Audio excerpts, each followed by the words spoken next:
Widukind of Corvey was a medieval Saxon chronicler. His three-volume Res Gestae Saxonicae sive annalium libri is an important chronicle of 10th-century Germany during the rule of the Ottonian dynasty.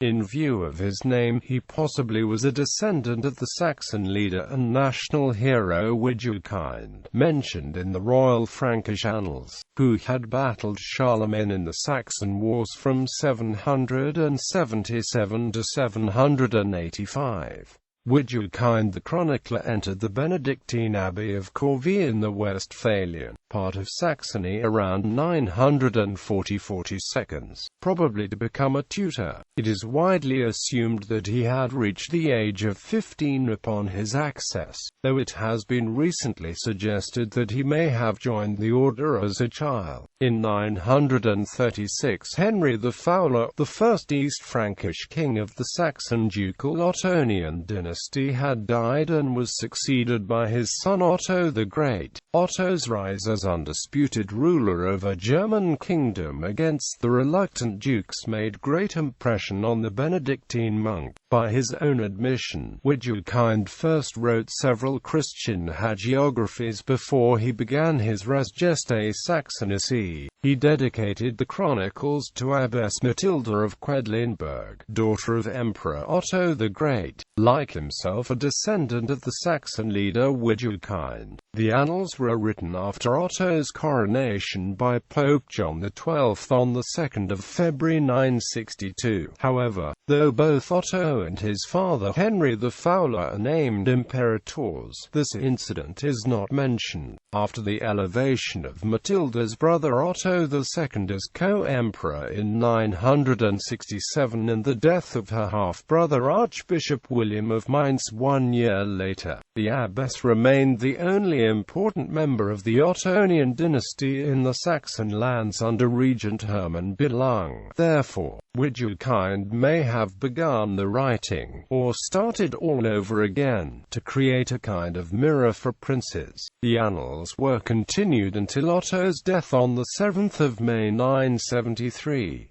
Widukind probably died thereafter at Corvey Abbey.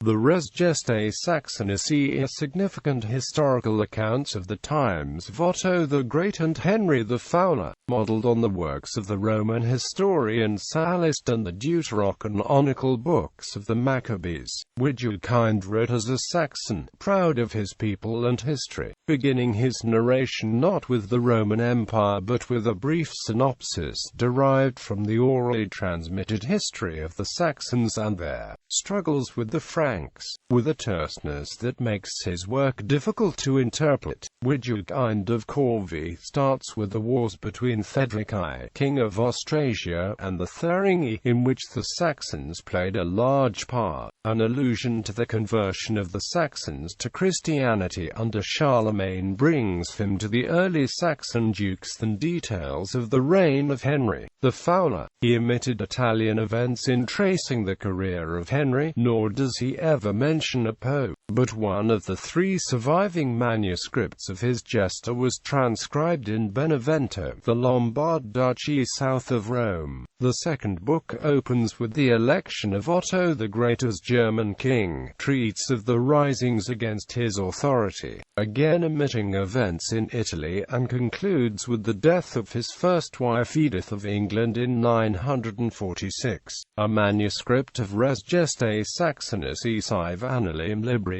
was first published in Bâle in 1532 and is today in the British Library. There are two other surviving manuscripts. The best edition was published in 1935 by Paul Hirsch and Hans Eberhard Lohmann in the series Monumenta Germaniae Historica, Scriptores Rerum Germanicum in usum Scala Mediti. A German translation appears in the Quellen zur Geschichte der Sächsischen Kaiser as yet published by Albert Bauer and Reinhold Grau in 1971.